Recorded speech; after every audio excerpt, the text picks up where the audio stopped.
ஆகாஷ்வாணி என்னுயிர் தோழி. இன்றைய எண்ணுயிர் தோழி நிகழ்ச்சியில் சமூக செயற்பாட்டாளர் எஸ். கல்யாணந்தி அவர்களுடனான நேர்காணலை இப்போது கேட்கலாம். உடன் உரையாடுகிறார் எஸ். மீனாட்சி அவர்கள். அனைவருக்கும் வணக்கம். இன்றைய நிகழ்ச்சியின் சிறப்பு விருந்தினர் கல்யாணந்தி, உறுப்பினர் கைம்பெண்கள் மற்றும் ஆதரவற்ற மகளிர் நல வாரியம், தமிழ்நாடு அரசு, மற்றும் உறுப்பினர் மாநில கண்காணிப்பு வாரியம், பெண் சிசு கொலைகள் தடுக்கும் சட்டம் PCPNDT, மருத்துவம் மற்றும் மக்கள் நலத்துறை, தமிழ்நாடு அரசு. அது மட்டும் அல்லாமல் இவர் ஒரு சமூக செயற்பாட்டாளர் மற்றும் மனநல ஆலோசகர். இன்றைய நிகழ்ச்சிக்கு எங்களோட இணைந்திருப்பதுல ரொம்ப மகிழ்ச்சி மேம். உங்களை பத்தி நிறைய விஷயங்கள் கேள்விப்படுறோம், நிறைய விஷயங்கள் படிக்கிறோம். உங்களை நீங்க அறிமுகப்படுத்திக்கோங்களேன் எங்க நேயர்களுக்காக. அடிப்படையில நான் சமூக செயற்பாட்டாளர். களப்பணி அப்படின்னு போது நம்ம குழந்தைகள் நலன், அதுக்கப்புறம் குழந்தைகள் பெண்கள் பிரைமரியா நம்ம அவங்களுக்காக ஒர்க் பண்ணிட்டு இருக்கோம். ஒரு தாய் தனித்தாயா இருக்கும்போது அவங்க ஸ்ட்ராங்கா இருந்தாங்க அப்படின்னா அந்த குழந்தைகளும் ரொம்ப வலுவான குழந்தைகளா இருப்பாங்க. ஸோ எம்பவர்மெண்ட் பாத்தீங்கன்னா நம்ம எஜுகேஷன் ரிலேட்டடா பண்றோம், லைவ்லிஹுட் சப்போர்ட் கொடுக்குறோம். 6 மாசத்துல மட்டுமே நம்ம 20 தள்ளுவண்டிகள் கொடுத்திருக்கோம்.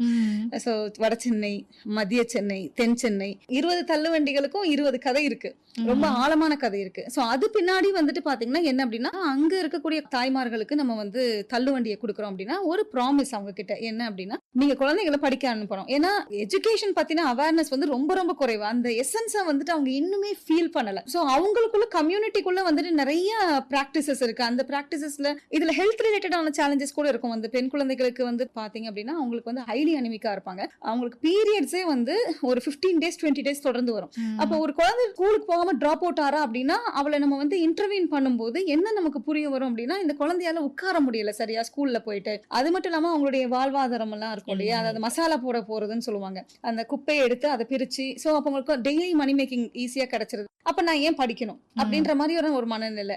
சோ அது ரொம்ப மன வருத்தம் அளிக்குது. அதுக்கு சிவியர் இன்டர்வென்ஷன் தேவை. ஸ்ட்ரீட் சில்ட்ரனா இருக்கலாம், இல்லாட்டி ஏதோ ஒரு வகையில புறக்கணிக்கப்பட்ட குழந்தை, அவங்க நம்மளுடைய குடிசை மாற்று பகுதிகளே இருப்பாங்க. சோ அவங்களுக்கு தேவையான நியூட்ரிஷன் எவ்ரி மந்த் அடலசன்ட் சில்ட்ரனுக்கு நம்ம சானிட்டரி நாப்கின்ஸ் கொடுக்குறோம், டேட்ஸ் கொடுக்குறோம். சோ டேட்ஸ் எதுக்காக கொடுக்குறோம் அப்படின்னா அவங்களுக்கு அனிமியா ஃபைட் அவுட் பண்றது என்ன பண்றோம் அப்படின்றது சொல்லும் பொழுதே அப்படியே கேட்டுக்கிட்டே இருக்கலாம் அப்படின்ற அளவுக்கு இருக்கு இல்லையா. குறிப்பா பெண் குழந்தைகள் சார்ந்து, கைம்பெண்கள் சார்ந்து, ஆதரவற்றோர் சார்ந்து இயங்கிட்டு இருக்கிறதுக்கு திருப்பு முனையா இருந்த சம்பவமோ இல்ல நிகழ்வோ அப்படி ஏதாவது இருக்கா? 2015 நமக்கு ஃப்ளட் வந்தப்ப இங்க சென்னை வர்ஸ்ட் அஃபெக்ட் ஆச்சு. சோ நான் அப்ப காஞ்சிபுரம் டிஸ்ட்ரிக்ட்ல இருந்தேன். சோ நான் இருந்த ஏரியா பெருசா அஃபெக்ட் ஆகல. அப்பவே நான் ஒரு காம்படிட்டிவ் எக்ஸாம் சென்டர் ரன் பண்ணிட்டு இருந்தேன். என்கிட்ட படிக்க வந்த மாணவர்கள் எல்லாமே அந்த மதுராந்தகத்தை சுத்தி இருக்கக்கூடிய பஞ்சாயத்துகள்ல இருந்தோ குக்கிராமங்கள்ல இருந்தோ படிக்க வந்தவங்க தான். அந்த செய்யாறு, கூவத்தூர், மாமண்டூர் சொல்லுவாங்க, சோ படாலம், அந்த மாதிரி நிறைய கிராமங்கள்ல இருந்து படிக்க வரவங்க இருப்பாங்க. ஆனா அந்த பகுதியெல்லாம் அஃபெக்ட் ஆயிருந்தது. சோ அப்படி இருக்கும்போது குறுஞ்செய்தி பாஸ் பண்ணிட்டே இருந்தாங்க. என்னன்னா வெள்ளம் இங்க வருது, மேல ஏறுறாங்க, கீழே ஏறுறாங்க. But what is the use? நம்ம ஒரு விஷயத்தை சோஷியல் மீடியால நம்ம ஸ்ப்ரெட் பண்ணிட்டே இருக்கிறதுனால யூஸ் எதுவும் இல்ல. பட் நம்ம களத்துல இறங்கி ஏதாவது பண்ணலாமேன்னு தோணும் போது எங்களோட ஃப்ரெண்ட்ஸ் குரூப்ல, ஸ்கூல் ஃப்ரெண்ட்ஸோட குரூப்ல நான் ஒரு 1000 rupees போடுறேன், நம்ம ஏதாவது பண்ண முடியுமான்னு கேட்கும்போது ஃப்ரெண்ட்ஸ் பயங்கரமா சப்போர்ட் பண்ணாங்க. மெட்டீரியல் சப்போர்ட் கொடுத்தாங்க, ஃபண்ட் சப்போர்ட் கொடுத்தாங்க. எனக்கு ஸ்டூடெண்ட்ஸோட மேன் பவர் இருந்துச்சு. அப்போ அவங்க கோஆர்டினேட் பண்ண ஆரம்பிப்பாங்க. சோ அப்ப மெடிக்கல் கேம்ப், ஃபிளட் சப்போர்ட்னு தான் ஆரம்பிச்சது.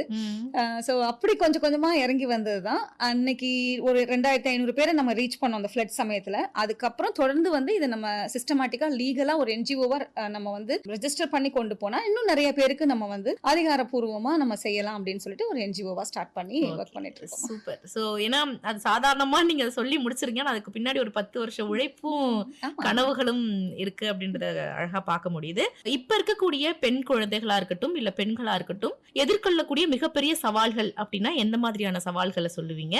ஒரு பெண்ணா சமூகம் சார்ந்து இயங்குற நீங்க எதிர்கொள்ளக்கூடிய பெரிய சவால்கள் அப்படின்னாலும் எதை சொல்லுவீங்க? நான் பார்த்து வருத்தப்படக்கூடிய ஒரு விஷயம் என்னன்னா லேக் ஆஃப் அவேர்னஸ். இந்த சொசைட்டில வாழக்கூடிய பெண்களோ பெண் குழந்தைகளோ நாட்டுடைய சொத்தாகிறாங்க. அப்ப இந்த நாடு நமக்கு என்ன பண்ணுது, இந்த அரசாங்கம் நமக்கு என்ன பண்ணுது, நமக்கு சுத்தி என்ன ப்ரொவிஷன்ஸ் இருக்கு, நலத்திட்டங்கள் என்ன இருக்கு, நம்ம எப்ப இந்த நலத்திட்டங்களை பத்தி யோசிப்போம், எப்ப நமக்கு ஒரு தேவை ஏற்படுது. வீட்டுக்குள்ள எல்லாமே இணக்கமா இருக்க வரைக்கும் நம்ம வெளியில போறதே இல்லை. ஆனா வீட்டுக்குள்ளேயும் சுமூகமான சூழ்நிலை இல்லாத போது நமக்கு தப்பிக்கணும்னு தோணும், வெளியில வரணும்னு தோணும். உதாரணத்துக்கு குடும்ப வன்முறை, அப்ப வெளியில வரணும்னு தோணும். அப்ப நான் எங்க போய் சொல்லுவேன், எங்க போய் கத்துவேன்? இல்ல, எனக்கு வன்முறை வந்து நான் எதிர்கொள்ள விரும்பல, என்ன பாதுகாக்கிறதுக்கு நான் திருமணம்ன்ற ஒரு பந்தத்துல இருந்தா கூட நீ என்ன அடிக்க முடியாது, நீ என்ன வந்து பாத்தீங்கன்னா அவ சொல்லால பேச முடியாது, என்ன வந்து எக்கனாமிக்கலா நீ அபியூஸ் பண்ண முடியாது, பிசிக்கலா அபியூஸ் பண்ண முடியாதுன்னு வாய்ஸ் அவுட் பண்றதுக்கு கூட இன்னைக்கு பெண்கள் வந்து தயாரா இருக்காங்கன்றது ஒரு கொஸ்டின் தான். மிடில் கிளாஸ் பசங்க, நல்லா படிச்ச பசங்க, சமூக அந்தஸ்து, சொசைட்டி அப்படின்ற இதுல வந்துட்டு அப்படியே சிக்கிக்கிறாங்க அப்படின்றது தெரியுது.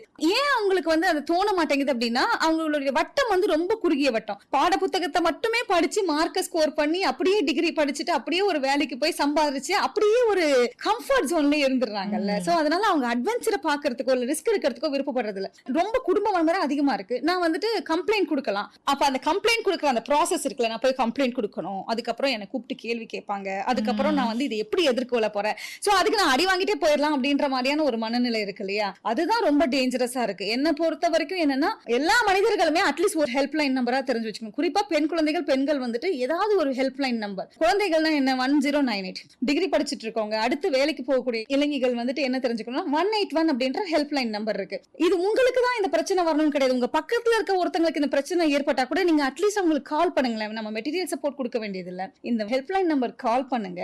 அவங்க உங்களுக்கு ஒன் ஸ்டாப் விமன் சென்டர், அதுல வந்துட்டு நமக்கு லீகல் ப்ரொவிஷன்ஸ் இருக்கு, மனநல ஆலோசனை வழங்குறாங்க. நீங்க ஏதோ ஒரு இக்கட்டான சூழ்நிலையில நடு ரோட்ல நிக்கணும்ன்ற நிலைமை வந்துருச்சுன்னா உங்களை ரெஸ்கியூ பண்றாங்க. அவங்களை கூட்டிட்டு போய் ஒரு 1 வீக் வரைக்கும் உங்களை சேஃபா வந்துட்டு ஸ்டே பண்ண வச்சு சர்வீஸ் ஹோம்ஸ்ல பாதுகாப்பு வச்சுட்டு அங்க இருந்து உங்களுக்கு என்ன தேவையோ அதை செய்யறாங்க. சோ இதெல்லாம் தெரிஞ்சுக்கணும். அடுத்தது வந்து நீங்க என்ன கேட்டீங்கன்னா, ஒரு பெண்ணா நான் எதிர்கொள்ளும் சவால் என்ன அப்படின்னா, என்னுடைய மனசிறை தான் என்னுடைய சவாலே.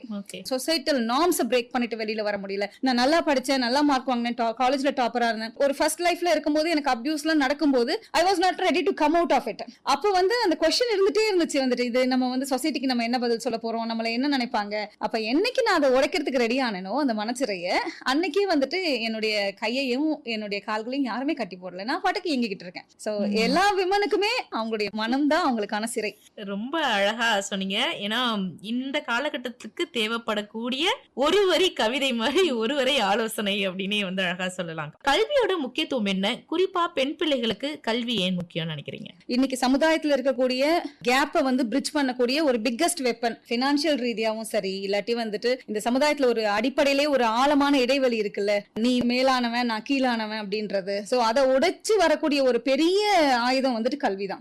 சரியா? ரெண்டாவது வந்துட்டு கல்வி ஏன் பெண் குழந்தைகளுக்கு ரொம்ப முக்கியம்னா, உங்க அப்பா அம்மா கல்யாணம் பண்ணி கொடுக்கும் போது உங்களுக்கு வந்து பொருள் எல்லாம் கொடுத்து அனுப்பலாம். ஆனா வாழ்க்கையில ஒரு இக்கட்டான சூழ்நிலை வருது, அப்பயுமே நீங்க படிச்சிருந்தீங்க அப்படின்னா உங்க ஹஸ்பண்டுக்கு நீங்க சப்போர்ட்டிவாவே இருக்கலாம். உங்களுக்கு ஒரு பினான்சியல் இண்டிபெண்டன்ஸ் கிடைக்கும், நீங்க வந்து உங்க துணையை தோள் கொடுத்து கூட்டிட்டு போலாம். சரி, எனக்கு ஹஸ்பண்ட் வந்துட்டு சப்போர்ட்டிவா இல்ல, எனக்கு சோசியல் சிஸ்டம் சரியா இல்ல, விடோ ஆகிடுறாங்க இவங்க. அப்ப அவங்களுக்கு இருக்கக்கூடிய ஒரே ஆயுதம் என்ன தெரியுமா, நம்பிக்கை என்ன தெரியுமா, கல்விதான். படிச்சாதான் வந்துட்டு நல்லா சிந்திக்க முடியும், கேள்வி கேட்க முடியும், ஒரு ஒருமித்த மனநிலையில யோசிக்கவாது முடியும் வந்துட்டு. சோ யோசிச்சு நான் அடுத்து எனக்கு என்ன தேவைன்றத முடிவெடுக்க முடியும். படிச்சவங்களுக்கே வந்துட்டு என்ன அப்படின்னா, நிறைய குடும்பங்கள்ல அவங்க எடுக்க வேண்டிய முடிவுகளை பிறர் தான் எடுக்கிறாங்க. அப்ப படிக்கல அப்படின்னா இன்னும் எவ்வளவு ஒரு மோசமான சிச்சுவேஷன்ல அவங்க இருப்பாங்க. அந்த தானா இயங்கக்கூடிய சக்தி இருக்கணும் வந்துட்டு. நம்ம ஒருத்தருடைய தோல் அப்படியே சாஞ்சிட்டு அவங்க கிட்டே எல்லா ரெஸ்பான்சிபிலிட்டியும் கொடுத்துட்டு நம்ம அடமானம் வைக்கிற கூடாது. அப்பதான் அவங்களுடைய செல்ஃப் ரெஸ்பெக்டே போயிருது வந்துட்டு. பெண்களுக்கு கல்வி எந்த அளவுக்கு முக்கியம்ன்ற போல பெண்களுக்கு சுயமரியாதை எவ்வளவு முக்கியம்? முதல்ல வந்து சுயமரியாதை அப்படின்றத தாண்டி நமக்கு நம்ம மேல என்ன மரியாதை இருக்கு, self evaluation, self love, self value. So அது இன்னைக்கு நமக்கு நிறைய பேருக்கு இருக்கிறது கிடையாது. நம்ம சுத்தி பார்த்தா என்னன்னா வந்துட்டு இந்த சமுதாயம் வந்துட்டு ஒரு பெண் ஒரு ஆண் அப்படின்ற ஒரு இதுலதான் வந்துட்டு இயங்குது இல்லையா? படிக்கும்போது அப்பா வீட்டுல இருக்கும்போது நம்ம மொத்தமா வந்து நம்மளுடைய டெசிஷன் மேக்கிங்ல இருந்து எல்லாமே வந்துட்டு பல வீட்டுல வந்துட்டு ஆண்கள் தான் எடுக்கிறாங்க. என்ன படிக்கணும், எப்படி போகணும், நீங்க எப்படிப்பட்ட மாப்பிள்ளையை கல்யாணம் பண்ணணும் அப்படின்றது.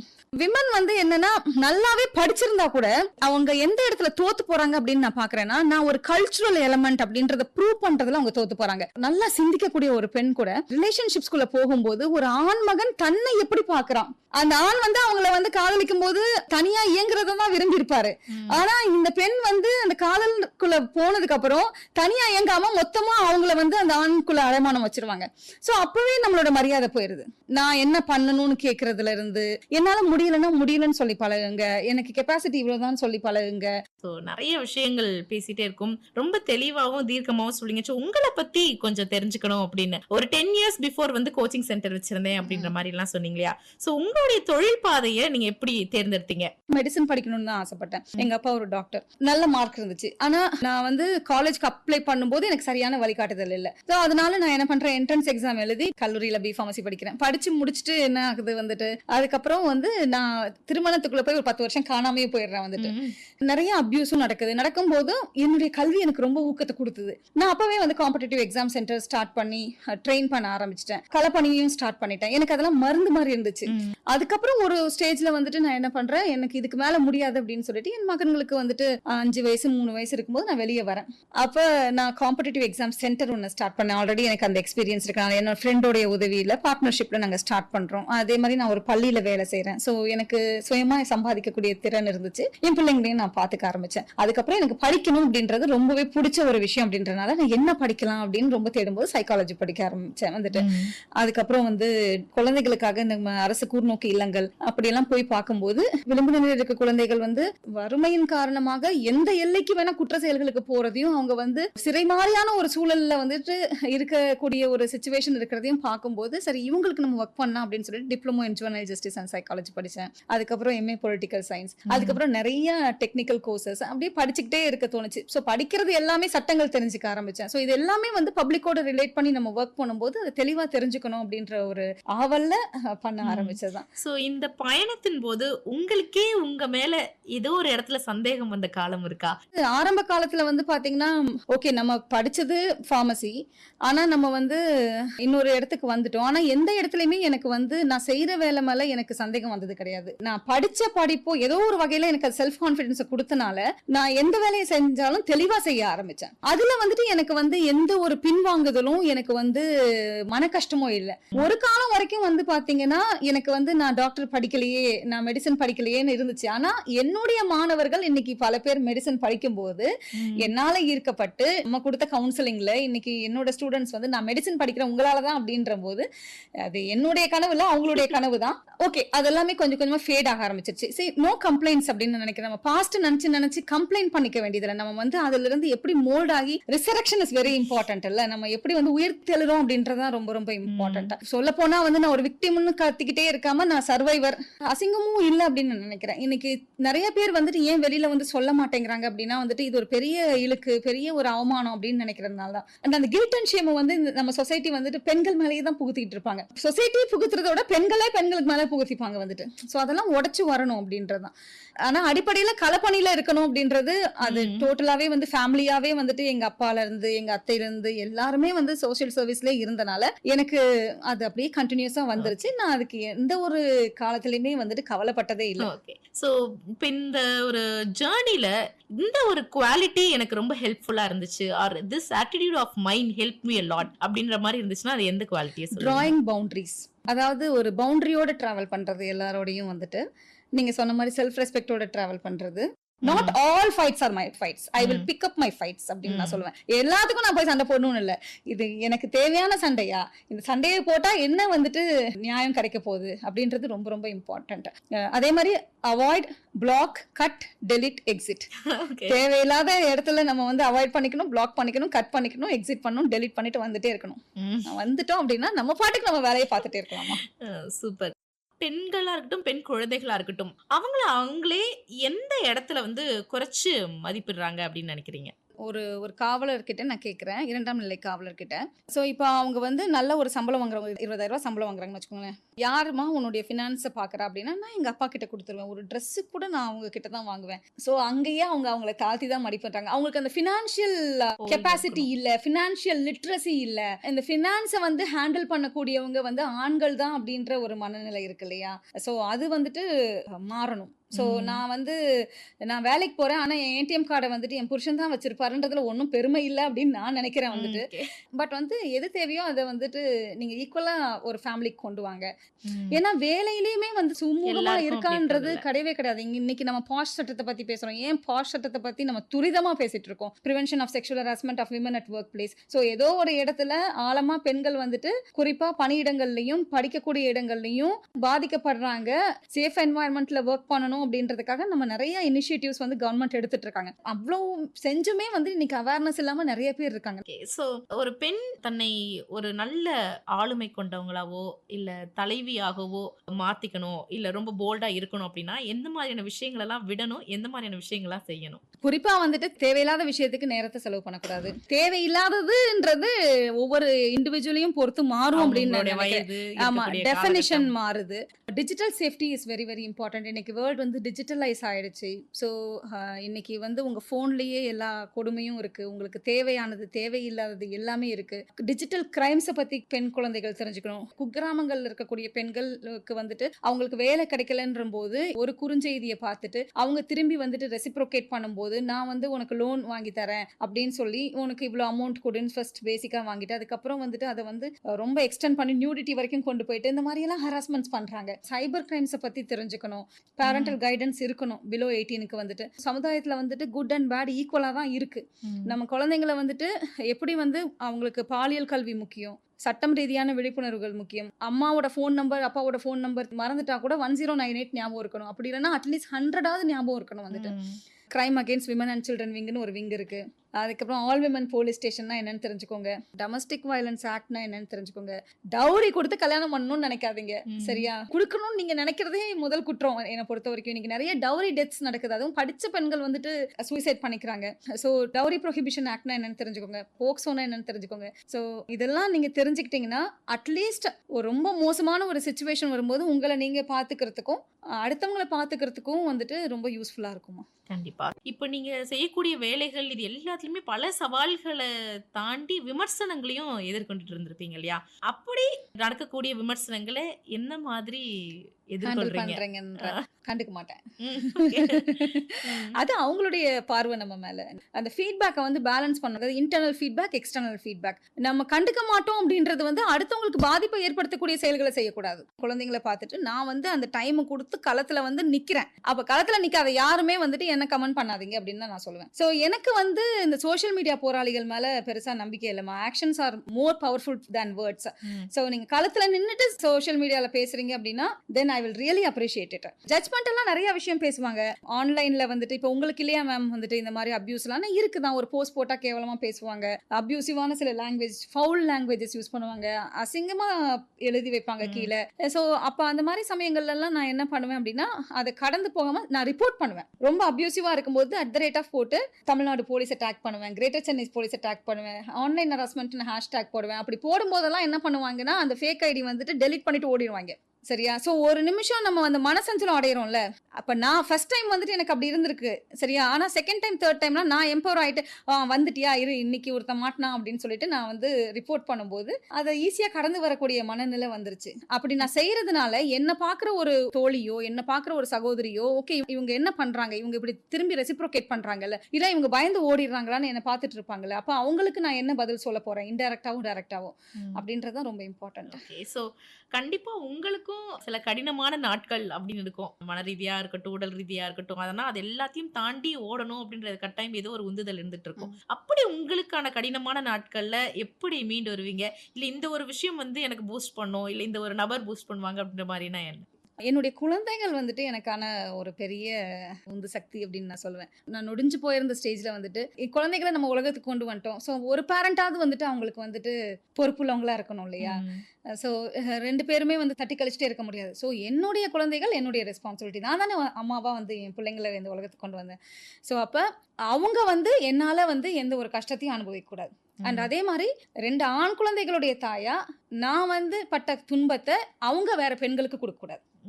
சரி, அப்ப அவங்களுக்கு கஷ்டம்னா என்னன்னு சொல்லி கொடுக்கணும், அபியூஸ்னா என்னன்னு சொல்லி கொடுக்கணும். அவங்க என்னை பார்த்து வளரணும். ஸோ அந்த ஒரு விஷயத்துல வந்துட்டு நான் வந்து ரொம்பவே கவனிப்பா இருந்தேன். நிறைய பேசுவேன் பிள்ளைங்க கிட்ட. அண்ட் அதே மாதிரி என்னுடைய இணையர் சந்துரு, அவருமே ஒரு சோஷியல் ஒர்க்கர். எனக்கு வந்துட்டு first part of the life தான் ரொம்ப பேடாக இருந்துச்சு. But second part of the life வந்துட்டு it is totally different. And எல்லாத்தையும் தாண்டி வந்து உங்களுக்கு உந்து சக்தி என்ன, ரொம்ப டயர்டான ஒரு டேல கூட வந்துட்டு ஒன்று என் பிள்ளைங்களுக்காக எழுந்து ஓடணும், இல்லாட்டி எனக்காக காத்துட்டு இருக்க நான் பெறாத பிள்ளைங்களுக்காக எழுந்து ஓடணும். குழந்தைங்க வந்து எனக்காக வெயிட் பண்ணிட்டு இருப்பாங்க பழம் சாப்பிட்றதுக்காக, இல்லை அவங்களுக்கு வந்து நான் ஒரு அவேர்னஸ்க்காக வரேன்னு சொல்லுவேன். ஸோ வேற வழியே இல்லை அப்படின்னு அப்படின்னு சொல்லிட்டு ரெஃப்ரெஷ் பண்ணிட்டு ஃப்ரெஷ்ஷாக போயிட்டு ஒன்றுமே நடக்காத மாதிரி ரொம்ப உடல் வலி இருந்தாலும் நமக்கு வந்து மனசோர்வு இருந்தாலும் நமக்கு பிரேக்கே இல்லாட்டியும் நம்ம சொசைட்டிக்காக இயங்கும் போது சொல்லுவாங்கல்ல இவங்கெல்லாம் சொசைட்டிக்காக நேர்ந்து விட்டவங்க அப்படின்னு சொல்லிட்டு அந்த மாதிரியான ஒரு சூழ்நிலை வரும்போது நம்ம சொசைட்டிக்காக இருந்து போயிடுவோம் வந்துட்டு. சூப்பர். இன்னைக்கு இருக்கக்கூடிய இளம் பெண்களுடைய மனநலம் பற்றி உங்களுடைய கருத்து என்ன? எப்படி இருக்காங்க? இல்ல என்ன மாதிரியான விஷயங்கள்லாம் அவங்க கவனம் செலுத்தணும்? இல்ல இருக்கக்கூடிய பிரச்சனைகளை எதிர்கொள்றதுக்கு அவங்க எந்த மாதிரி அவங்களை தயார்படுத்திக்கணும்? ஸோ இதை நம்ம 2 வகையாக பிரிச்சுக்கலாமா வந்துட்டு. எப்படின்னா எல்லாருமே வந்துட்டு சமூக வலைதளங்களில் சிக்கிக்கிறாங்க அப்படின்ற நம்ம ஒரு முடிவுக்கு வர வேண்டாம். வயசு ஜென்சி கிட் ஜெனரேஷனுமே இங்கே இருக்கிறாங்க வந்துட்டு. அவங்க சொசைட்டி மேலே ரொம்பவே அன்பு வச்சு ட்ராவல் பண்ணிட்டு இருக்காங்க. ரொம்ப ஃபார்வர்டாக திங்க் பண்ணுறாங்க. கம்யூனிட்டி லீடர்ஸாக டெவலப் ஆகணும் அப்படின்ற ஒரு உத்வேகத்தோட செயல்பட்டுக்கிட்டு இருக்காங்க. ஸோ எல்லாருக்குமே என்ன தெரியணும் அப்படின்னா வாட் இஸ் ரியாலிட்டி அப்படின்றது தான் தெரியணும். நம்ம சமூக வலைதளங்கள்ல இருக்கும்போது சினிமாட்டிக்கா இருக்கும் நம்ம லைஃப் வந்து எப்படின்னா ஒரு ரீல்ஸ்குள்ளேயோ இல்ல ஒரு பாட்டுக்குள்ளேயோ முடிஞ்சு போற மாதிரி இருக்கும். அந்த சினிமாட்டிக் லைஃபை நம்ம வாழலாமான்னு தோணும். பட் ரியாலிட்டி அப்படி இல்லை.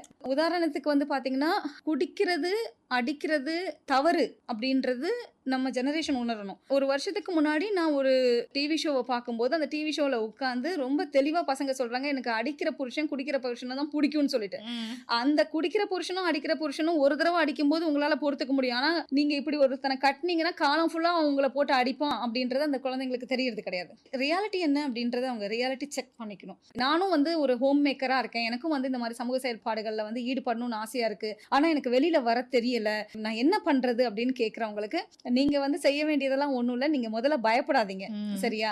ரெண்டாவது வந்து என்னன்னா அந்த ப்ராசஸ்க்குள்ள இறங்கி ஒரு வாட்டி செயல்பட்டு பாத்தீங்கன்னா உங்களுக்கு அது பிடிக்கும். அந்த செல்ஃப் ரெகக்னிஷன் இருக்குல்ல அது உங்களுக்கு வந்து ரொம்பவே பிடிக்க ஆரம்பிக்கும். அண்ட் அதே மாதிரி நீங்க வீட்ல இருந்துகிட்டே நிறைய பேருக்கு சப்போர்ட் பண்ணலாம். இப்போ வந்து உதாரணத்துக்கு நம்ம ட்ரக் ஃப்ரீ தமிழ்நாடு அப்படின்ற ஒரு இனிஷியேட்டிவ் இருக்கு. அதுல ஒரு அனானிமஸ் ஆப் டெவலப் பண்ணிருக்காங்க. அந்த அனானிமஸ் ஆப்ல உங்க ஏரியாவில் எங்கேயோ வந்து ட்ரக் புழக்கம் இருக்கு அப்படின்னா கூட நீங்க அதை அனானிமஸா ரிப்போர்ட் பண்ணலாம். உங்க பேரை சொல்லணும்ன்ற அவசியம் கிடையாது. இப்ப நீங்க சைல்ட் ஹெல்ப் லைனுக்கு கூட ஃபோன் பண்ணி நம்மளோட நேம் எல்லாம் கேட்பாங்க. பட் எனக்கு நேம் சொல்ல விருப்பம் இல்ல, பட் இந்த இடத்துல ஒரு மோசமான ஒரு விஷயம் நடக்குது அப்படின்றத நீங்க பதிவு பண்ணலாம். இல்லனா யாரோ ஒரு சோஷியல் ஒர்க்கர் உங்களுக்கு பக்கத்துல இருக்கக்கூடிய ஒரு அட்வொகேட் யார் கூடயாவது நீங்க பேசி ஒரு விஷயத்தை நீங்க தெளிவுபடுத்தலாம். ஸோ ஹோம் மேக்கர்ஸ்க்குமே வந்து பேரியர்ஸ் வந்துட்டு டோர்ஸ் கிடையாது, மனம் தான் பேரியர் வந்துட்டு, சரியா? ஸோ அதை தான் நம்ம உடைக்கணும் அப்படின்றத நான் சொல்லிட்டு இருக்கேன். ஓகே. ஸோ இன்னைக்கு இருக்கக்கூடிய இந்த ஈக்குவாலிட்டி அப்படின்ற ஒரு விஷயம் பேசிட்டு இருக்கோம் இல்லையா, சமத்துவம் அப்படின்றது ஆண் குழந்தைகளா இருக்கட்டும் பெண் குழந்தைகளா இருக்கட்டும் இல்ல பிற பாலினம் சார்ந்தவர்களா இருக்கட்டும், ஸோ இதை நீங்க எப்படி பாக்குறீங்க? சட்டத்தை வந்துட்டு நம்ம எப்படி யூஸ் பண்ணுறோம் அப்படின்றதும் இருக்கு இல்லையா. ஒரு ஏன் இந்த ஈக்குவாலிட்டியோட ரிலேட் பண்ண விரும்புகிறேன் அப்படின்னா டொமஸ்டிக் வயலன்ஸ் ஆக்ட்ன்றது எதுக்காக கொண்டு வந்தாங்க? உண்மையிலேயே குடும்ப வன்முறையினால பாதிக்கப்பட்ட பெண்களுக்காக தீர்வு கிடைக்கணும்னு கொண்டு வந்தாங்க. டவுரி ப்ரொஹிபிஷன் ஆக்ட் எதுக்கு? டவுரி கொடுக்க முடியாமல் அதனால வந்துட்டு அவங்களுக்கு ஒரு தீர்வு கிடைக்கணும். ஆனால் இன்னைக்கு குடும்பத்தில் வந்துட்டு 2 பேருக்கும் ஒரு கணவருக்கும் மனைவிக்கும் வரக்கூடிய சண்டையை அதை ஒரு கணவரை விட்டு பிரியணும்னு நினைக்கக்கூடிய பெண் வந்துட்டு தவறாக வந்துட்டு ஆண் மேலே டொமஸ்டிக் வயலன்ஸ் ஆக்ட் போடுறதோ டவுரி ப்ரொஹிபிஷன் ஆக்ட் எப்படி போடுறதோ அது வந்து misuse of the act. Every act is not a privilege. அது வந்து உங்களுக்கு பேக் ஃபயர் ஆகும், சரியா? இதே மாதிரி தான் பாஷ் சட்டத்திலயுமே இருக்கு. வந்து நீங்க வந்து ஒருத்தர் மேல அப்படியே ஒரு ஆண் மேல போயிட்டு மலேசியஸ் கம்ப்ளைண்ட் கொடுக்குறீங்க, ஃபால்ஸ் கம்ப்ளைண்ட் கொடுக்குறீங்கன்னா உங்க மேலேயுமே வந்து ஆக்ஷன் எடுப்பாங்க. அது ப்ரூவ் ஆச்சு அப்படின்னா வந்துட்டு ஒரு பெண் அப்படின்றதுனால சட்டங்களை நீங்க அப்படியே எடுத்து பயன்படுத்தி நீங்க பிரிவிலேஜ் தேடிக்க முடியாது. ஆண் வந்துட்டு தவறு செய்யல அப்படின்னா அவருக்கான பிரிவிலேஜுமே இந்த சட்டத்தின் வழியா கிடைக்கும். நம்ம சொசைட்டில வந்து ஒரு சைடை மட்டும் பாக்குறோம். டெக்னாலஜி, இன்ஃப்ராஸ்ட்ரக்சர் டெவலப்மெண்ட், கல்வியில வந்துட்டு நம்ம பெரிய லெவலுக்கு போய்கிட்டு இருக்கோம். ஆனா கடைக்கோடியிலையும் வந்து நிறைய பேர் வந்து இன்னைக்கும் சாப்பாடு இல்லாம, உடுத்த உடை இல்லாம, கரண்ட் கூட இல்லாம ரொம்ப மோசமான நிலைமையில இருக்கிறாங்க. நீங்க அவங்களெல்லாம் பாத்தீங்க அப்படின்னா அவங்களுக்காக ஏதாவது ஆரோக்கியமா பண்ணணும்னு தான் தோணும். அப்ப நிறைய டிராவல் பண்ணுங்க, சொசைட்டியோட உங்களை என்கேஜ் பண்ணிக்கோங்க. நான் சொல்ல விரும்புறது என்ன அப்படின்னா educate yourself, empower yourself and give back to the society. சமுதாயத்துக்கு திருப்பி கொடுங்க அப்படின்றது தான். நிறைய விஷயங்கள் வந்து பேசிட்டே இருக்கீங்கக்கா. ஸோ அந்த வகையில ஒரு 2-3 கொஸ்டின்ஸ் என்ன அப்படின்னா, தன்னம்பிக்கை இல்லாத ஒரு பொண்ணுக்கு உங்களுடைய ஆலோசனை என்னவா இருக்கும்? அந்த தன்னம்பிக்கை இன்மைன்றது பொருளாதாரத்தின் அடிப்படையில மட்டுமே வரது கிடையாது. எந்த எக்கனாமிக்கல் கிளாஸ்ல இருக்கவங்களுக்கும் தன்னம்பிக்கையின்மை வரும் ஒரு ஸ்டேஜ்ல. நான் ஒரு லவ் ஃபெயிலியரா இருக்கலாம், மேரேஜ் ஃபெயிலியர் இருக்கலாம், ஒரு க்ளோசஸ்ட் ரிலேட்டிவ் உடைய டெத்தா இருக்கலாம். இதுக்கு மேல நான் ஏன் வாழணும் அப்படின்ற ஒரு சூழ்நிலை தோணுது இல்லையா? தோணும் போது நீங்க மட்டுமே இந்த சமுதாயத்துல இப்படி இல்லை, இந்த மாதிரி நிறைய பேரும் இருக்கிறாங்க. பட் அவங்களாம் அந்த நொடியை கடந்து வந்திருக்காங்க. அந்த சிந்திக்கிறீங்கல்ல, நான் இதுக்கு மேல எப்படி வாழ போறேன் அப்படின்னு சொல்லிட்டு அந்த தருணத்தை கடந்து வந்து அவங்க சிறப்பா செயல்பட்டுட்டு இருக்காங்க. நம்ம அம்மாக்கள்ல எத்தனை பேர் சிங்கிள் பேரண்டா இருந்து நம்மள தனியா வளர்த்தெடுத்தாங்க. சமுதாயத்துல இருக்கக்கூடிய இந்த கல்ச்சுரல் பேரியர்ஸ், அதாவது சமூக சவால்களை தாண்டி பூ வைக்க கூடாது, பொட்டு வைக்க கூடாது, முன்னாடி வந்து நிக்க கூடாது, நீ ஒரு சுபகாரியத்துக்கு வரக்கூடாது, ஒவ்வொரு நாளும் அவங்களுக்கு வந்து ஒரு கல்யாணத்துக்கு போகும்போது அவங்க சந்தோஷமா என்னைக்குமே போயிருக்க மாட்டாங்க. நல்ல ட்ரெஸ் உடுத்திட்டு போனா கூட முன்னாடி வந்து நிக்க முடியாது. சோ அதெல்லாம் தாண்டி அவங்க அங்க வந்து நின்னு இருக்காங்க, உங்களை நிறுத்தி இருக்காங்க அப்படின்றதுதான் நீங்க ஞாபகத்துக்கு வச்சுக்கணும். சோ அப்படி நீங்க அவங்களெல்லாம் திரும்பி பாத்தீங்க அப்படின்னா, உங்க வீட்டுல வேலை செய்யற ஒரு அக்காவா கூட இருக்கலாம். அவங்க வீட்டுல அவ்வளவு பிரச்சனை இருக்கும், ஆனா அன்னைக்கு வீட்டுக்கு வேலைக்கு வருவாங்க. அவங்கள பாத்தீங்க அப்படின்னாலே வந்துட்டு நீங்க எழுந்து ஓட ஆரம்பிச்சிருவீங்க. உங்களுக்காக ஆசையா ஒரு உடைய வாங்கிக்கிறீங்க அப்படின்னா உங்களுக்கு அது பிடிச்சிருக்கு, நீங்க தான் முடிவு பண்ணிட்டீங்கல்ல, அதுக்கப்புறம் அதுக்கு வந்து 1008 எக்ஸ்கியூசஸ் சொல்லி எதிரில் இருக்கவங்க மேலேயும் வந்து ஒரு கில்ட்ட திணிச்சிடாதீங்க. அண்ட் அதே மாதிரி நல்ல விஷயங்கள் செய்யறதுக்கு நீங்க மன்னிப்பு கேட்க வேண்டியது இல்லைன்னு நினைக்கிறேன். நீங்க இன்ஃபர்மேஷன் கொடுத்தா மட்டுமே போறோம். வந்துட்டு இப்ப பள்ளியில படிக்கக்கூடிய குழந்தைகளா இருக்கட்டும், கல்லூரியில படிக்கக்கூடிய பெண் குழந்தைகளா இருக்கட்டும், குறிப்பா அவங்க வளர்த்துக்கணும், அவங்க பில்ட் பண்ணிக்கணும் அப்படின்னு நினைக்கக்கூடிய பழக்கங்கள் அப்படின்னா அதை எது சொல்லுவீங்க? பள்ளி மாணவர்கள் வந்து இன்னைக்கு எதெல்லாம் வந்து நிராகரிக்கணும் அப்படின்னா, சமுதாய வேறுபாடுகளை நிராகரிக்கணும். சரியா? அண்ட் அதே மாதிரி வந்துட்டு வன்முறையை நிராகரிக்கணும். சரியா? வீட்டுல வன்முறை இருந்தது அப்படின்னா அந்த வன்முறையை பார்த்து வளரக்கூடிய குழந்தை வந்துட்டு வெளியிலயும் வன்முறையா இருக்கிறதுக்கு அவன் முற்படுவான். அதான் நம்ம ரோல் மாடலிங் அப்படின்னு சொல்றோம், இல்ல அப்சர்வேஷனல் லேர்னிங் அப்படின்னு சொல்றோம். அண்ட் அதே மாதிரி வந்து ட்ரக்ஸ் வந்துட்டு எனக்கு தேவையில்லைன்னு அந்த குழந்தைக்கு தெரியும், ஆனா ஜஸ்ட் ஒரு டைம் ட்ரை பண்ணி பாரு அப்படின்னு சொல்லும் போது அந்த ஒரு டைம் நீ நோ சொல்ற பாத்தியா, அந்த நோ தான் வந்து உன்னை வந்து மேல கொண்டு போகும். எனக்கு எவ்வளவு பெரிய ஆசையை காட்டினாலும் எனக்கு இது நல்லது இல்லைன்னு உங்களுக்கு தெரிஞ்சு நீங்க நிராகரிக்கிறீங்கல்ல, நோ சொல்றீங்கல்ல, அந்த no will take you to the next level. Super. நிறைய இடத்துல வந்து கிவ் அப் பண்ணிடுவோம், இல்ல என்னால முடியல அப்படின்னு சொல்லிட்டு. இப்ப இருக்கக்கூடிய பெண்கள் தங்களுடைய கனவுகளையோ படிப்பையோ ஏதோ ஒரு காரணத்துக்காக வந்து கனவுகளை தொலைக்கிறாங்க அப்படின்னா, அப்படி இருக்கக்கூடிய பெண்களுக்கு நீங்க என்ன சொல்லுவீங்க? நீங்க கனவை தொலைச்சிட்டீங்கன்னா பரவாயில்ல, திரும்பி தேடலாம். மறுவாய்ப்புன்னு ஒண்ணு கிடைக்கும். அது ஆண்கள் பெண்கள் எல்லாருக்குமே. பெண்களுக்கு குறிப்பா மறுவாய்ப்பு கிடைக்கும் போது அது வயசா பயன்படுத்துங்க, அழகா பயன்படுத்துங்க, திறமையா பயன்படுத்துங்க. நீங்க பயன்படுத்துறதை பார்த்து உங்களை பார்த்து ஒரு 4 பெண்கள் வரணும் வெளியில. நிறைய பயணம் பண்ணிருப்பீங்க, அதுல நீங்க மனம் நெகிழ்ந்த கதைகள் நிறைய கேள்விப்பட்டிருப்பீங்க, கேட்டிருப்பீங்க. இப்போ இந்த சில கதைகள் வந்து இன்னொருத்தவங்களுக்கு மோட்டிவேட்டடா இருக்கும், உந்து சக்தியா இருக்கும், ஏதோ ஒரு வகையில பயன்படும் அப்படின்ற மாதிரினா, ஒரு பெண் குழந்தைகள் சார்ந்தோ இல்ல நீங்கள் வேலை பார்த்த கைம்பெண்கள் சார்ந்தோ நீங்கள் எதிர்கொண்ட கதைகள்ல இருந்து ஒரு 2-3 கதைகள் எங்களுக்காக. நான் ரியல் லைஃப்ல பார்த்த கதைகளே வந்துட்டு சொல்லலாம். ஒண்ணு என்ன அப்படின்னா, திருநெல்வேலி மாவட்டத்துல இந்த பாபநாசம் முண்டந்துறை மேல இருப்பாங்க வந்துட்டு அந்த மலைப்பகுதியில.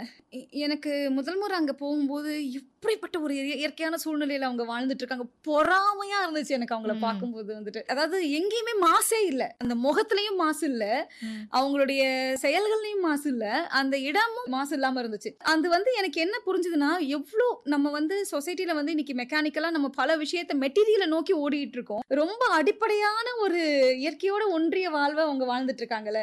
அப்ப அந்த தேடுதல், மனுஷனோட தேடுதல் இருக்குல்ல, எனக்கு எல்லாமே வந்துட்டு நிறைய வேணும் அப்படின்னு நினைக்காம எனக்கு இருக்கிறத வச்சு அவங்க இயற்கையோட ஒன்றி வாழ்றத பார்க்கும்போது ரொம்ப ஆசையா இருந்தது.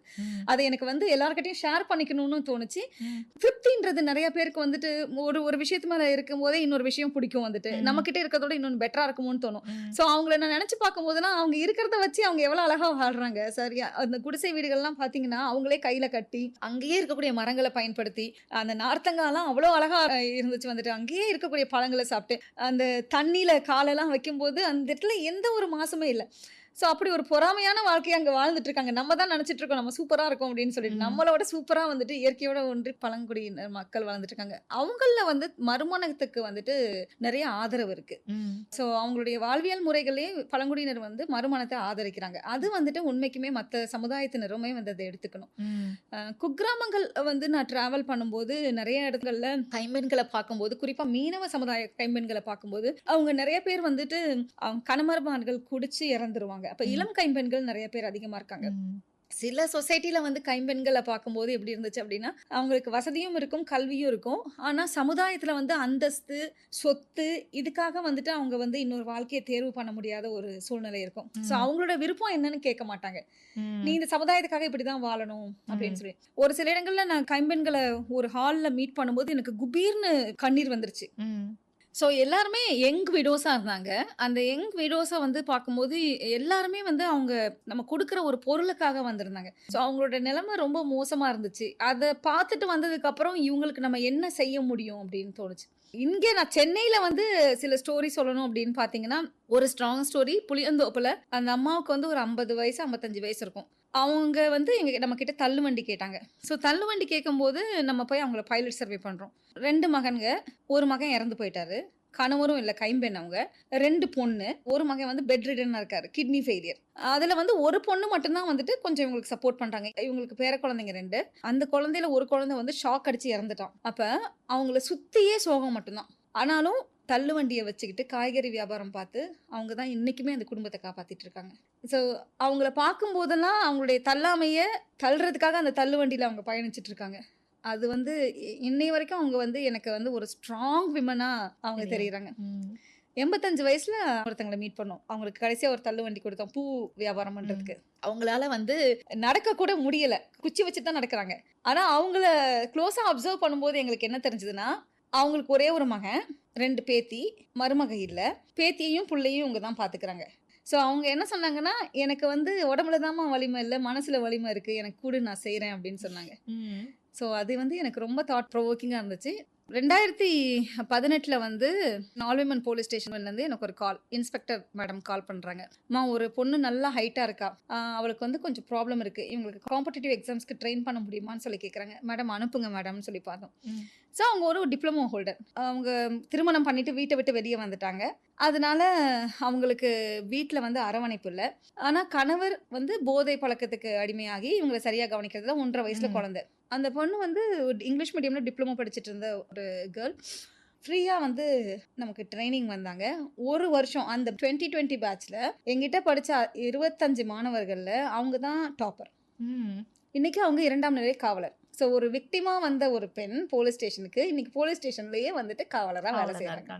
ஸோ உங்கள் மூலியமா நிறைய பேரோட வாழ்க்கையில மாற்றம் ஏற்பட்டு அவங்களெல்லாம் பார்க்கும் பொழுது உங்களுக்கு எப்படி இருக்கு? இப்படி ஒரு பெரிய சாதனையெல்லாம் நம்ம பண்ண மாதிரி எல்லாம் சொல்ல முடியாதுமா. என்ன மாதிரி நிறைய பேர் நிறைய இடத்துல செஞ்சுக்கிட்டு இருப்பாங்க. மேபி எனக்கு இந்த ஆப்பர்ச்சுனிட்டி கிடைச்சிருக்கு வெளியில சொல்றதுக்கு. இன்னைக்கு சமுதாயத்துக்காக அயராது அர்ப்பணிச்சு வேலை செய்யக்கூடிய பெண்கள் குக்கிராமங்கள்ல இருந்து இன்னைக்கு வந்து நகரங்கள் வரைக்கும் நிறைய பேர் இருக்காங்க. இந்த வாய்ப்பு வழியா அவங்கள நான் ஒரு ரெப்ரசன்டேட்டிவா தான் இங்க வந்திருக்கேன் அப்படின்னு நினைக்கிறேன். அப்படி வேலை செய்யற அனைத்து பெண்களுக்கும் ஒரு பெரிய வாழ்த்துக்கள். நீங்க இவ்வளவு எனர்ஜெட்டிக்கா இவ்வளவு அன்பா இயங்குறதுக்கான உங்களுடைய சக்தி, உங்களுக்கான வழிகாட்டி, உங்களுடைய மோட்டிவேட்டர் அப்படின்னு யாராவது இருக்காங்களா? என்னோட ஃபர்ஸ்ட் ரோல் மாடல் எங்க அம்மா தான். ஒரு இக்கட்டான சூழ்நிலையில வந்துட்டு ஒரு இரும்பு தாயா எங்க 4 பேரையும் அவங்க எப்படி வளர்த்தாங்க. 3rd generation learners. எங்களுக்கு வந்து கல்வி வந்துட்டு எங்க குடும்பத்துக்கு புதுசு இல்லை. ஆனாலும் அவங்க வந்து ஒரு சூழ்நிலை வரும்போது பெண் குழந்தைகளை வந்துட்டு படிக்க வைக்கணும் அப்படின்றது எங்களுக்கு ஒரே தம்பி. எங்க தம்பியை படிக்க வைக்கிறதுல காட்டின முனைப்போட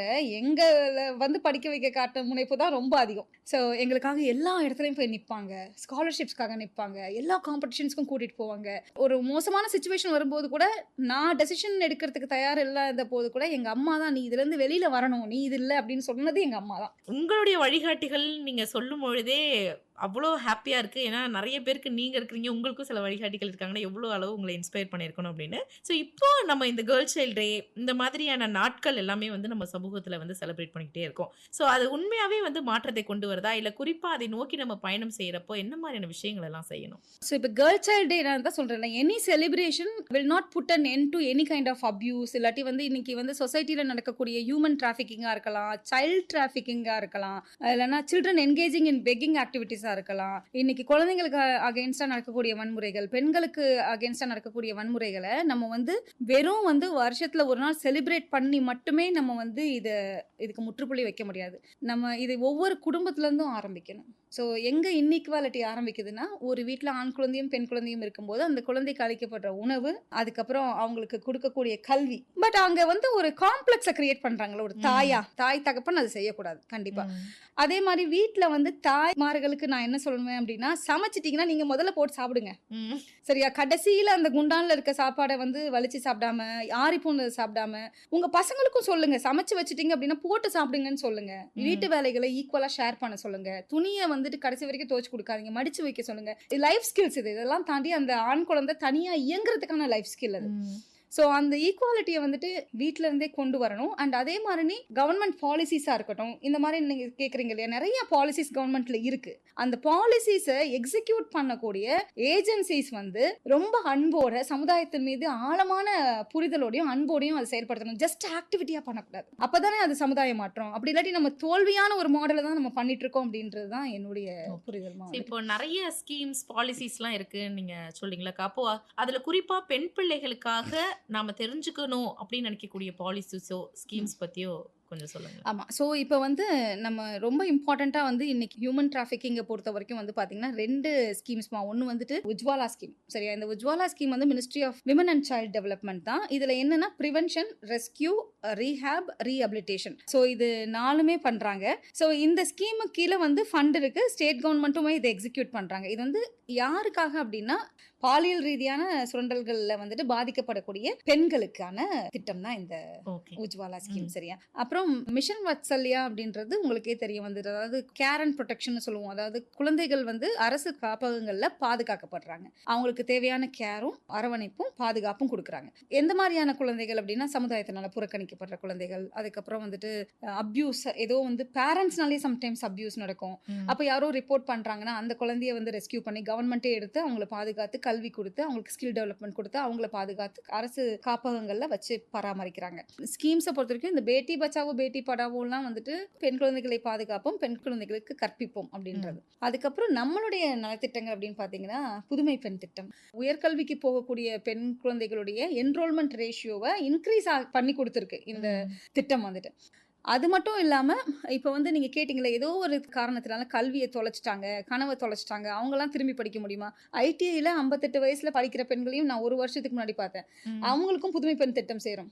நான் முதல்வன் கீழே வழங்கக்கூடிய இந்த யூபிஎஸ்சி டிஎன்பிஎஸ்சி பயிற்சி வந்துட்டு ரொம்பவே யூஸ்ஃபுல்லாக இருக்குது. நிறைய விமன் கேண்டிடேட்ஸ் வந்துட்டு இதனால் பயனிட்டு இருக்காங்க. ஒரு ஃபெயிலியர் வந்து it is not the end of the life. ஒரு எக்ஸாம் 2 எக்ஸாம் போனாலும் முயற்சி பண்ணுங்க. நிறைய திட்டங்கள் இருக்கு, ஆனால் அந்த திட்டங்களை நம்ம சரியாக பயன்படுத்திக்கிறோமா அப்படின்றது தான் ரொம்ப ரொம்ப முக்கியம். பெண் சிசு கொலைகள் தடுக்கும் சட்டம் அப்படின்னு நம்ம சொல்றோம். சோ இன்னும் இந்த பெண் சிசு கொலைகள்லாம் நடந்துட்டு தான் இருக்கா? அதை பத்தி கொஞ்சம் சொல்லுங்களேன். அதாவது இன்னைக்கு பெண் குழந்தைகள் பிறக்கணும் அப்படின்ற ஒரு நிலைமைக்கு வந்துட்டோம். ஆனாலும் சில பகுதிகளில் வந்துட்டு இன்னைக்கு வந்து அது இல்லை அப்படின்னு நம்ம சொல்லவே முடியாது. குறிப்பா வந்து ஸ்கேன் பண்ணி இது பெண் குழந்தையா அப்படின்றத கண்டறியக்கூடாது, சட்டப்படி குற்றம்.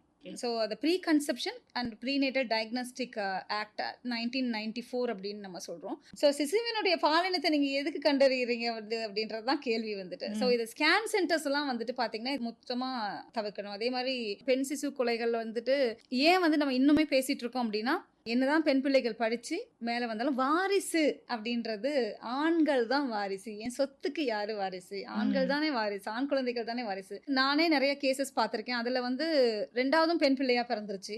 குடும்பத்துல வந்துட்டு அந்த தாய்க்கும் தகப்பனுக்கும் அவ்வளவு ஒரு மன உளைச்சலா இருந்துச்சு. we should strictly say no to female infanticide. நாங்க நிறைய உறுப்பினர்கள் இருக்கோம். இதுல வந்துட்டு எமினன்ட் விமன் ஆக்டிவிஸ்ட் இருக்கோம், டாக்டர்ஸ் இருக்காங்க, அட்வொகேட்ஸ் இருக்காங்க. ஸோ என்னுடைய பொறுப்பு என்னவா இருக்கும் அப்படின்னா இது பத்தின விழிப்புணர்வு ஏற்படுத்துறது தான். இறங்கி வந்து சமுதாயத்துல கடைக்கோடியில இருக்கவங்களுக்கும் நம்ம வந்து பெண் குழந்தைகளுடைய இம்பார்ட்டன்ஸ் என்ன, பெண் சிசுக்களை கொலை செய்யக்கூடாது, இதை பத்தின வந்துட்டு ஆழமான விழிப்புணர்வு ஏற்படுத்துறது தான் என்னுடைய தலையாய கடமையா நான் நினைக்கிறேன். நிறைய கல்லூரி பெண்களா இருக்கட்டும், இல்ல வீட்டுல இருக்கக்கூடிய பெண்களா இருக்கட்டும், சமூகம் சார்ந்து நானும் வேலை செய்யணும், இல்ல உங்களோட சேர்ந்து பயணிக்கணும், இந்த மாதிரி சர்வீஸ்குள்ள வரதா ரொம்ப சிம்பிள். வெளியில வந்து நானும் இயங்குறேன்னு சொல்லி எங்களோட கை கோர்த்துக்க வேண்டியதுதான். ஒரு சின்ன சஜஷன்ல இருந்து, ஒரு சின்ன டியூஷன் எடுக்கிறதுல இருந்து பணமா கொடுக்காதீங்க. என்னை பொறுத்த வரைக்கும் ஒரு விஷயம் வந்து மட்டும் நீங்க செய்யக்கூடாது. என்ன அப்படின்னா, இந்த நிறைய பேர் வந்துட்டு இறந்து கேட்பாங்க இல்லையா, நம்ம கிட்ட வந்துட்டு காசு கொடு அப்படின்னு சொல்லி கேட்கும்போது வயதானவர்களோ குழந்தைகளோ வந்துட்டு நீங்க கையில புக் வச்சுட்டு, அது modern form of modern begging. அவங்கள பார்த்து இறக்கப்பட்டு கொடுக்காதீங்க. நீங்க அவங்க கிட்ட கேட்க வேண்டிய ஃபர்ஸ்ட் கேள்வி என்னன்னா, நீ ஸ்கூலுக்கு போகாம இங்க என்ன பண்றேன்னு தான் நீங்க கேட்கணும். ஏன்னா இட் இஸ் சைல்ட் லேபர்.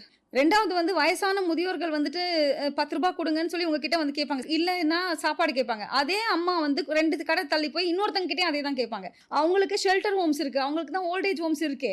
அவங்களுக்கு வந்து அப்படி கூப்பிட்டு பழக்கப்படுத்தாதீங்க. உங்களுடைய கருணையை நீங்க அப்படி காட்டாம கொஞ்சம் விழிப்புணர்வோட இருந்து இவங்களை வந்து நம்ம எப்படி சேஃப்டி பண்ணலாம்னு யோசிங்க வந்துட்டு. அண்ட் எல்லாத்தையும் தாண்டி ஒரு காலத்துல ஸ்போர்ட்ஸ், நம்ம ஸ்டேட் கவர்மெண்ட் வந்து பாத்தீங்கன்னா இன்னைக்கு வந்து four runner for the sports. So ஒரு காலத்துல ட்ரௌசர் போட்டு பசங்க வெளியில வர முடியாது. இன்னைக்கு கபடி, அதுக்கப்புறம் வந்து பாராலிம்பிக் ஸ்போர்ட்ஸ், ஃபுட்பால்னு கலக்கிக்கிட்டு இருக்காங்க நம்ம தமிழ்நாட்டு பொண்ணுங்க வந்துட்டு. அண்ட் அதே மாதிரி 3% ரிசர்வேஷன் இருக்கு, கோட்டா இருக்கு. கோட்டால வந்து நேஷனல்ல கோல்டு மெடல் அடிச்சிருந்தா சர்டிபிகேட்ஸ் பார்ட்டிசிபேஷன் இருந்தா உங்களுக்கு வந்து வேலை கொடுக்குறாங்க ஸ்டேட் கவர்மெண்ட் வந்துட்டு. நீங்க நிறைய கவர்மெண்ட் வெப்சைட்ஸே நீங்க நிறைய பாருங்க, பாலிசி நோட்ஸை பாருங்க. யாருமே உங்களுக்கு தேவை கிடையாது. நீங்களே தமிழ்லையும் இருக்கு, ஆங்கிலத்திலயும் இருக்கு. நீங்களே படிச்சு தெரிஞ்சுக்கிட்டு நீங்களே அப்ளை பண்ணலாம். சோஷியல் மீடியாவை வயசா யூஸ் பண்ணுங்க, கரெக்டா யூஸ் பண்ணுங்க அப்படின்றது தான். அது உங்களுடைய வளர்ச்சிக்காக இருக்கணும். ஏன்னா பெண்களின் வளர்ச்சி தான் சமுதாயத்தின் வளர்ச்சி. நிறைய அழகான விஷயங்கள், ஆழமான விஷயங்கள் பேசிட்டே இருக்கோம். அந்த வகையில நம்மளுடைய நிகழ்ச்சியை கேட்டுட்டு இருக்கோம் நேயர்களுக்கா இருக்கட்டும், பெண் பிள்ளைகளை பெற்ற பெற்றோர்களா இருக்கட்டும், இல்ல பெண் பிள்ளைகளுக்கா இருக்கட்டும், நீங்க சொல்லணும்னு நினைக்கிற ஒரு விஷயம். முதல்ல நான் சொல்ல வேண்டியது என்ன அப்படின்னா, நமக்கு நிறைய பேர்ட்ட பணம் இருக்கும், கல்வி இருக்கும். ஆனா பிரச்சனைன்னு வந்தா அதை எப்படி எதிர்கொள்ளணும்னு தெரியாம அப்படியே நம்ம ஸ்தம்பிச்சு போயிடுவோம். ஏன் ஸ்தம்பிச்சு போறீங்க அப்படின்னா, நமக்கு யாராவது உதவு வருவாங்களா, இல்ல நம்மளை பத்தி யாராவது வந்து தவறா நினைச்சிருவாங்களா அப்படின்னு நினைக்காதீங்க. அப்படி ஒரு விஷயம் உங்களுக்கு நடக்குது அப்படின்னா அதை வாய்ஸ் அவுட் பண்ணாம இருக்காதீங்க. எவ்வளோ தூரம் வந்துட்டு ஒரு குற்றவாளியை நம்ம வந்து தப்பிக்க வைக்கிறோமோ அதே அளவுக்கு ஈக்குவலான விஷயம் தான் நமக்கு நடந்த ஒரு குற்றத்தை வெளியில சொல்லாம இருக்கிறதும். அது ரொம்ப ரொம்ப இம்பார்ட்டன்ட். ஒருத்தங்க தைரியமா வந்து நீங்க வாய்ஸ் அவுட் பண்றீங்கன்னா பாதிக்கப்படுற நிறைய பேருக்கு நீங்க வந்துட்டு எடுத்துக்காட்டா முன்னாடி வந்துடுறீங்க, அவங்களுக்காகவும் சேர்ந்து வாய்ஸ் அவுட் பண்றீங்க. அதே மாதிரி எனக்கு பிடிக்கல ஒரு விஷயம் அப்படின்னா ஸ்ட்ராங்கா நோ சொல்ல கத்துக்கோங்க. கல்விக்கு எப்போதுமே இம்பார்ட்டன்ஸ் கொடுங்க. எந்த காரணத்தினாலையும் நான் வந்து ஒரு அரசு வேலைக்கு போகணும், நான் படிக்கணும் அப்படின்னா அதுக்கு நீங்க யார்கிட்டையும் பர்மிஷனே கேட்காதீங்க. பெண்கள் வந்துட்டு நீங்க படிங்க, அந்த படிப்பு தான் உங்களுக்கு எப்பவுமே உறுதுணையா இருக்கும் வந்துட்டு. அது உங்களுக்கு மட்டும் இல்ல, உங்க குடும்பத்துக்கும் உங்க குழந்தைகளுக்கும் உங்களை சார்ந்த அனைவருக்குமே அது உறுதுணையா இருக்கும் அப்படின்னு நான் நினைக்கிறேன். சேஃப்டி, வேலைக்கு போற இடத்துலயோ இல்ல வீட்லயோ நம்மளை வந்து அடிக்கிறதுக்கோ துன்புறுத்துறதுக்கோ இல்ல பாலியல் ரீதியான சீண்டல்கள்ல ஈடுபடுறதுக்கோ யாருக்குமே வந்துட்டு அந்த உரிமையை நம்ம கொடுக்க கூடாது. நம்ம ஜெண்டர் ஈக்குவாலிட்டி பத்தி பேசும்போது நம்ம வந்து வேலைக்கு போறேன், நான் சம்பாதிக்கிறேன்னு சொல்றதை தாண்டி இங்க நான் மரியாதையா வாழ்றேன்னா இந்த சமுதாயத்துல ஒரு ஆணும் பெண்ணும் சேர்ந்து ஒரு இடத்துல சுமூகமா வேலை செய்ய முடியுதா அப்படின்றதான் ரொம்ப ரொம்ப important. So any human rights வயலேஷனுக்கு நீங்க வந்துட்டு தயங்காம வந்து வாய்ஸ் அவுட் பண்ணணும் அப்படின்றதான். ஸோ கடைசியா வந்து பாத்தீங்கன்னா அண்ணல் அம்பேத்கருடைய வரிகளை சொல்லி தான் நான் முடிக்கணும்னு நினைக்கிறேன். I measure the progress of the community by the progress which women have achieved அப்படின்னு சொல்லுவார் இல்லையா. ஒரு சமுதாயத்தின் வளர்ச்சி அந்த சமுதாயத்தில் உள்ள பெண்களின் வளர்ச்சியை கொண்டே நான் அளவிடுகிறேன் அப்படின்றாங்க. அது உண்மைதானே வந்துட்டு. ஸோ பெண்களுடைய வளர்ச்சியை நம்ம வந்துட்டு அளவிடணும் அப்படின்னா பெண்கள் வந்து பாதுகாப்பா இருக்கணும். அந்த பெண்களுடைய பாதுகாப்பு உறுதி செய்ய வேண்டியது இந்த சமுதாயத்துடைய முக்கிய பங்கு அப்படின்னு நினைக்கிறேன். அந்த சமுதாயத்துல பெண்களாகிய நாமளும் உள்ள இருக்கோம் அப்படின்னு நினைக்கிறேன். ஸோ இவ்வளவு நேரம் நிறைய அழகான ஆழமான விஷயங்களை எங்க கூட ஷேர் பண்ணிக்கிட்டீங்க. Thank you so much for coming. Thank you Meena, thank you for the opportunity. இன்று நம்முடன் உரையாடியவர் கல்யாணந்தி, உறுப்பினர் கைம்பெண்கள் மற்றும் ஆதரவற்ற மகளிர் நல வாரியம், தமிழ்நாடு அரசு, மற்றும் உறுப்பினர் மாநில கண்காணிப்பு வாரியம், பெண் சிசு கொலைகள் தடுக்கும் சட்டம், PCPNDT, மருத்துவம் மற்றும் மக்கள் நலத்துறை, தமிழ்நாடு அரசு, மற்றும் சமூக செயற்பாட்டாளர், மனநல ஆலோசகர். இதுவரை சமூக செயற்பாட்டாளர் எஸ் கல்யாணந்தி அவர்களின் நேர்காணல் கேட்டீர்கள். உடன் உரையாடியவர் எஸ் மீனாட்சி அவர்கள். அமைப்பு கே வித்யாவதி. படைப்பு ஆகாஷ்வாணி சென்னை.